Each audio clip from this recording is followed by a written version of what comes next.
Hey everybody, welcome back. A lot to go over, but let's just start with the basics. 47.9650. Now, a couple of things you're going to notice on this graph, and I'm going to leave them there. I'm going to leave this line right there for a minute. We're talking about 47.9650. We're going to talk about how you held yesterday's low almost perfectly, perfectly off that level, and why we did. We also need to talk about the Nasdaq and what's happening there. I think that this is really telling. You're seeing the same exact levels, and we're going to drill into what this is as we just expand this and really drill into it. A couple of things that I'm noticing out there that you really want to pay attention to is every dip is just being bought. Even when we think we're going to pull back, we're still not. But we do need to talk about this even with names like NVIDIA. Please be aware your volume is just non-existent. And it's going to be non-existent tomorrow. You had really good news today with GDP. We can't ignore that. We're going to talk about how to play that. But you have PCE tomorrow, which is different than CPI, and we're going to talk a little bit about that as well. But we just need to talk about what's actually happening. For example, the bond market actually sold off today. So they actually sold bonds today. Now, the majority of that move, we might as well just dig into that right now, drop that to a line, get some of this. And I really appreciate your guys' comments about don't worry about the editing, just keep it raw. It makes me be able to get through so much more. It's information for you guys in a very short period of time. See the 12 o'clock, you see how we're just lifting? And then you just start rallying. Okay, you had a tips auction today. Didn't really go very well. I don't know why people are that surprised that the tips auction didn't go very well, considering that inflation's coming down, so demand for tips will drop. That seems like rocket science, but apparently it is rocket science. So I didn't think it would be, but apparently it is. So you saw the sell down a little bit. The dollar is just cracking. I think it's just a matter of time before we're through that 100 and breaking the parity. But you can just see how we're just declining. I'm leaving them lined for a moment on purpose. But if you drill into this and get rid of the line, you get really into the nuances here where you have a bear flag and they're just breaking you down. It is literally just bear flag and pattern after pattern of just breaking us down over and over again. Pop in the most simplest. And you can see how we're rolling here. Now pop in the 200, which you now lost. Up here, broke, can't get above it, and now you've closed 5 days below it. For me, once I get that 3 to 5 day close below a very critical level, that's pretty much it from my experience. Then you have to start thinking that is resistance. So in here, you battled it 1, 2, 3, 4, 5. You could say, well, you were over, but you didn't close. But this is pretty solidifying, taking out that lower low right here. Dollar's busted. So there's some things going on here that we need to talk about as well. But most important, that I think is just how well the market's holding and resilient, but you do have light volume. But there is something I talked about yesterday, and I really want to clarify this, because when you are in positions where every stock, like we're seeing right now, and you are rallying and you're over here, this is S5TH, and I want to just go over this before I forget. When you get up to here, you need to pay attention. This usually marks levels where you start to see us just roll back down. Now, it doesn't mean that every single time we're going to collapse. It doesn't mean that you're just going to fall apart. In 23 March, we just backed off. February, March, we thought we were going to lose every single bank. We rallied back up. Not every single one is combined with just massive selling. And we don't really need to be looking at the RSI here. But when you get here, it does make me want to put the brakes on a little bit, or I'm more about renting names here until this settles down. And that goes the same thing here as we went over this S5FI. Now on Saturday, I'm going to go over this in detail. So make sure you watch Saturday's video. I want to point this out. A significant number of stocks in medium-term uptrends. This is the S&P 500. Percentage of stocks in the S&P 1500 stocks above their 50-day moving average. They're at 90. Now, the way that they look at this is they go back, here you're only seeing to 02, but they go back further. Now, I want to point this out because we're going to have to really dig into this on Saturday, but before then, at least you understand where my head's going, so you can position maybe tomorrow, maybe not, but at least you know. On Tuesday, the percentage of S&P 1500 stocks closing above their respective 50-day average increased above 90% for only the 26th time since 1962. 90% for the 26th time since 1962. So this is much broader than what I'm talking about. And I thought that this was a distinction that we should discuss, because as I'm saying that this is marking something that could lead us to come down, this piece of data is actually stating that it might lead us down like for a week or two, but it usually leads us higher. And we're going to have to really drill into it, and we will. But I always look for things that are outliers or are pointing out inconsistencies in the way that I'm thinking. Whenever I try to do something, I always try to figure out to prove that it's wrong. And that helps me look at both sides of the argument. I learned that a long time ago. It keeps me out of trouble. But if you look at the substantial stock rally, okay, great. That's great. But what sectors ran? Well, this is where it gets really fascinating. When you start drilling into the sectors, there were 3 specific sectors where it does do that. But before I get into that, I want to go back here before I go off on one of my tangents and just talk about RTY. We were promised some kind of correction, and instead we just bounced right off of it and we lifted. And now we're staying right above there on RTY. We've been here before. Let's see some real movement after Christmas and see how it goes after the holiday, and we'll really see how this goes. But NQ as well, watch this. Now, this is the Wednesday 2 o'clock drop in which everybody, of course, felt like they shorted or should have shorted because that's how you make money, being sarcastic. And you can see the range right in here. So I have the 50% marked off. Let's really blow this thing up. So I have the 50% marked off, which is not a fib level, just so people know that. And I marked off the 32.8 and the 61.8, 78.6, and the 1. Now, this is where I found it neat that where you held in here, and I just used the word neat so you can tell my age. Although people that just saw me on the pre-market live said that they are shocked. They thought I was 60 and fat. I am not fat, and I am not 60. And I do like the Eagles. So anyway, if you look at 38.2, 50%, 61.8, look at how this traded today. I stated earlier that you're going to have a super, we talked about this pre-market a little bit last night, that you're going to have a super technical market. That's exactly what you're getting. You're getting a super technical market where you tried to rally and where you reject, 61.8%. This is a typical retracement. So there's nothing about this that should be, let's use the word shocking. Okay, this is pretty standard stuff. Now, what we had today is we had your typical rally up to a certain level, but the rotation is continuing, and we're going to talk about that in a moment. But let's just drill into the ES as well. Here's 38.2, here's 0.5, and I should have had this set up earlier, but that is now part of the charm of these videos that we do it while we're talking. 61.8%. So now you can see we retraced right back to that level. I thought this was pretty fascinating because you are trading really super technical right now. And it doesn't matter that that's 4,800. Basically, you went to the high. This is the low. You dropped fib levels. I always find it fascinating how these work, but they're pretty glaring, aren't they? So are we out of the woods or are we not out of the woods? And the answer is, you had a bad day the other day. Am I going to get excited because we bounced up? I'm not going to get excited, but I want to show you this. And this is, again, something that I watch really closely. I overlay the 3, the 5, and the 8, and I put that on a futures chart. And I know that futures go longer than 6.5 hours, and I don't care. I use it and I just break it out this way, and it works for me. I flipped. So I should be negative. What do you mean you flipped? The 8, the 5, and the 3 are stacked up and they're pointing down. So I should have a negative bias now to the market. But what did we do today? We're back above the 5. The 3's pointing up. So what am I really supposed to be doing here? And the answer is there's not a really clear movement here with the ES. That doesn't really add value, right? Yes and no. It kind of adds a little bit of value. But if you start taking a look here, well, here's the NQ where we broke the 5. So clearly that's it, right? Okay, now the 5's back over. The 3's pointing up. You're about to get a 3-5 cross and you're back above the 8. So do you really want to be thinking on the short side?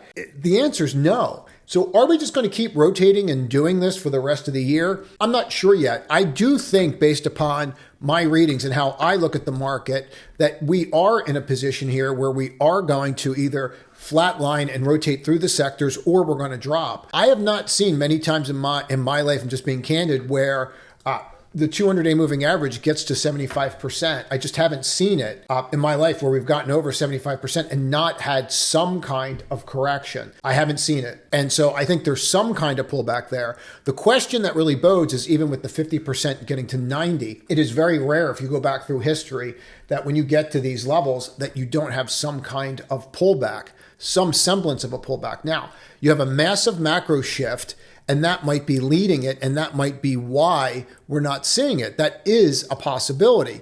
But as I stated, with 1,500, here we are, with 1,500 stocks above their 50-day and this triggering, yes, you are setting up to come down for like maybe a week or two. And even that data is not sufficient. They're saying that it's possible that we could even stay up. But when you start seeing this, and we have this major macro shift in monetary policy, and we're going to talk about GDP here in a second, you start looking at these sectors and you start realizing that that which went down, and let's just flip to this chart because it's cleaner, and you start looking at these, that really is not the end of the world. I mean, you gap down and then they just gapped you right into the middle of the chart. That's not a super technical breakdown. Even the miners hit a new high today. Look at consumer discretionary. Lulu's hitting all-time highs.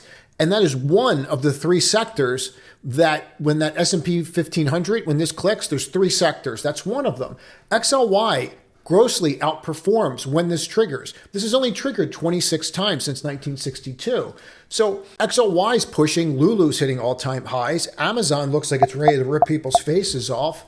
So when you start looking at this, it's telling me a different story than some of the other indicators. Now, in the comments, which I always appreciate your comments, people will say, well, I don't know what to do. I'm not here to tell you what to do. I'm here to tell you what's going on, and then you're supposed to take the information and do what you want with it. For me, it was relatively simple. I had to pay attention to GDP. That's why I was fascinated with people actually shorting into that number. I couldn't believe when I saw people that were actually shorting the index last night. Now in front of us is GDP. This is trading economics. We should talk about this. Actual came in at 4.9. Consensus was 5.2. This is what I say when we refer to the stool, and we talk about this all the time. You have macro, you have fundamental, you have technicals. There's three legs to the stool, and that's the top of the stool, obviously. And for time's sake, I'm not going to draw out the full stool. But you get it if you've been following this channel for some time. This is what I'm talking about when people are out there just saying things along the lines of, oh, I'm going to go short the market, and all my puts are going to go up. Okay, well, unless you covered your puts yesterday, or somehow miraculously covered them overnight, or you covered your short overnight, you stepped into a landmine. And that's why it's so important to understand the macro part of what's happening out there. There are times when you are not going to lean on this leg. There are times when you are not going to lean on the macro leg. There are those times. This is not one of those times. You're most certainly going to lean on it. So 4.9 versus 5.2 came in better than expected. 3.5, we came in at 3.3. Claims matter. What really mattered, manufacturing was down. Consensus, we know manufacturing's been down. Claims are not a big deal. People don't seem to think the PCE prices quarter over quarter reflect the number that comes out tomorrow. I would tell you that every time that I've seen this number lower, PCE comes in better than expected. And we're going to take a moment and talk about the difference between PCE and CPI, and I think that's really very important.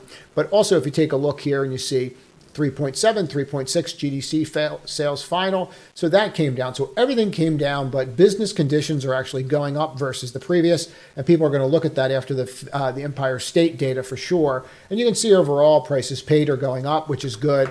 So you have a lot of data. You can also see that the 4-week went up. Okay, so they're still buying bonds, guys, still buying bonds. 15-year broke 6%. You're at 595. 30 years at 667 from 695. Things are good. We sold off a little bit on the tips. We sold a little bit off in the tips today, which is not that big of a deal. I don't know who's going to want an inflation-hedged bond if we start lowering inflation. That just seems to make sense, doesn't it? Now, Friday, December 8:30, and you can see right here, PCE prices are going to come out tomorrow. We're looking for 0.2. Durable goods are going to be watched very closely, considering we have all the home builders and how the home builders are acting. And speaking of the home builders and the huge data dump as we go into Christmas tomorrow, new home sales, people are going to want to watch that very closely. Michigan consumer sentiment, people are going to want to watch that very closely. 61.3, and they're expecting 69. That is a huge difference in that number. You're going to want to watch that. Inflation expectations, 4.5. We're saying 3.1. So we're really looking for that to drop. That's something we have to watch. So 8:30 is super important because that's going to kick off our day, and you can just see the consensus numbers in here. Personal spending as well is going to be big. But the year-over-year numbers you're really going to pay attention to, especially core X food and energy, because there's nothing like coming out with a number but taking the important things out of it, like food and travel. But new home sales are going to be big. So you have a big day tomorrow. But I think it's important to understand the differentiation between PCE and CPI. At no time in history, this is TD that did this, and this is from the Bureau of Labor Statistics. I thought this was fascinating. Since 2002, you've never had a period where CPI less PCE, and this is the difference you're getting. So CPI versus PCE, and this is the difference that you're getting. So these are two very different numbers. They're the same thing, but they're calculated differently. And I think that's a very important distinction. So if you see CPI, and let's say CPI is 3 and PCE was 1, right? Then you would have a number of 2. Got it? Okay. So just think about it from that basic standpoint, how it's calculated. So PCE has what? Been coming in substantially lower than CPI. Okay, we all know this. We all know that that's what's happening. But why is that happening? Now, this is where it's important, and I think that this is where you could really benefit from it. So the highest weighted items categories for PCE and CPI, apologies for how this came out, but this was the best I could get it. And what they're explaining here, this is from the Bureau of Labor Statistics. What they're explaining here is just a percentage breakdown. PCE, highest weighting is 16%, 16.8 healthcare services. CPI, 32.9% shelter. All right, so right off the rip, we're really weighted CPI for shelter. Healthcare, not so much. Housing is 15.9. Housing is 15.9. They're up here at 39.2. Then you have 9.2 new and used motor vehicles. We're down here at 3.7. Okay. So the one thing that you'll note about this is just that we are way more skewed here. Food at home, food and accommodations, food off premises right here. I thought this was kind of interesting. Food away from home is what they use here. And for here, they say food off premises. For some reason, it's higher here. But food service and accommodations are 6.7.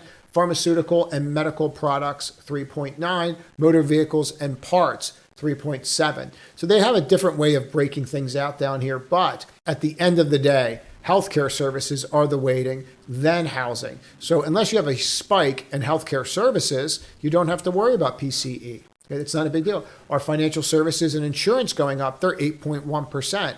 And then you go through here, and that's something that you really don't see sticking out, do you? Not that it's not calculated down here, but you really just don't see that. So this is important to note because it tells you why you're seeing the differentiation and why you may see a differentiation again tomorrow and why that spread is getting bigger. Now, there's a couple of names I just want to go over very, very quickly before we get into tomorrow. And a couple of things I really want people to pay attention to. This X, this is something that we've been short for some time. Please be aware that I think this is going to be a really hotbed issue for the Democrats going forward. They are the party of the union. They are the ones that are usually get the union vote. So if we know that, this idea that the steelworkers already wrote a nasty letter to Nippon, they're going to make this a talking point. They need a talking point. This is one. U.S. jobs are at jeopardy because Japan's buying a company, not on our watch, that kind of thing. I think that this could get dragged out. We've been shorting this and buying puts. The puts were extremely cheap. We started buying them at 20 cents. I sold a bunch again today at $1. This looks to me like it's still going to be an issue going forward for the year. Even if this goes through, please understand that if they drag it out, the stock's still going to go down because the cost of money. I can get into it on Saturday if you want me to explain how that works and how arbitrage looks at that. But the cost of money, if you thought you were going to go out a year and make 10%, and then it looks like it's going to take 2 to 3 years. So I think that this could be like ATVI on steroids. The way that ATVI, you'll remember this, how it was all over the place, up, gap down. I think this is going to present huge opportunity like that. Absolutely huge opportunity. We're going to have gap ups and gaps downs. And at the end, maybe it gets done, maybe it doesn't. I think this one's going to be a little harder in an election year, quite frankly, to get done. I do. But that's one name that I would watch. Another name I would watch is going to be this Mara. And the reason I would watch that is it's trading completely antithesis of the other ones. And people will say, well, what do you mean by that? Well, I see Bitcoin and I see how Bitcoin's moving. And you're going into a week where people are not going to be able to trade on Christmas. So Bitcoin's always very busy, right, on those kinds of 3-day weekends. And so maybe Mara sees some love because of that. But even after hours, you're up another $1. It just keeps pushing and pushing. You're not seeing this with Riot, guys. Okay, you're not seeing this with the other names. MSTR, which is actually trading at a discount, right? To me, it's trading at a discount based upon its business and its Bitcoin holdings. I mean, the company does $500 million a year just in revenue. So when you look at this, something's going on there. I'm not really sure. People are saying it's the short interest. I don't think that's what it is personally, but nonetheless, you're seeing this. Another name we started playing with today is the CYTK.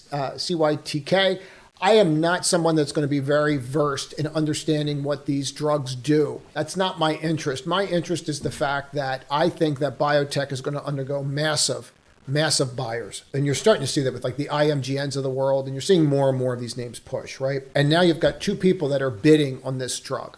2 people are bidding on this drug. At the same time, this drug is supposed to come out with some data. These guys are not bidding on a drug that they don't think is not going to work. I don't need to be an expert to see that, but this is something that we bought and I'm doing very well with it. I did put a collar on it, and by collar, what it means is I sold calls. And the way that I sold calls is that my max gain, I want to just show this because I'm going to go over this on Saturday if there's enough interest. My max gain is 70, but the way that I structured it after it moved up, that my loss is probably somewhere down here. So from where I'm in at, I can't really get too clobbered on it. Let's say it blows up and the data's an absolute dumpster fire, right? And that both suitors walk, I can't get destroyed. So I have a safety net and I also have protected my upside. So if this is something that's of interest, I can definitely go over it. But for now, the one thing I really wanted people to take away from today is, and I really hammer this home and try to hammer this home with the education, you need to be informed, especially on the macro side. Shorting into GDP on any index is not prudent. It doesn't make any sense. And I'm seeing a lot of these people talk about it. So I always say, cull your feet. It makes zero sense to look at this chart and for you to go out there and say, you know what, I really need to short this because we had one down day and we were down for a whopping 90 minutes. So I need to reverse my positions. You just need to sometimes take a step back and breathe and just understand that you've had a huge move and ask yourself, has anything fundamental or macro changed? Or are we just overbought? Because if you're overbought, all you want to do is just get to an oversold, watch the rotation and take advantage of it. That's it.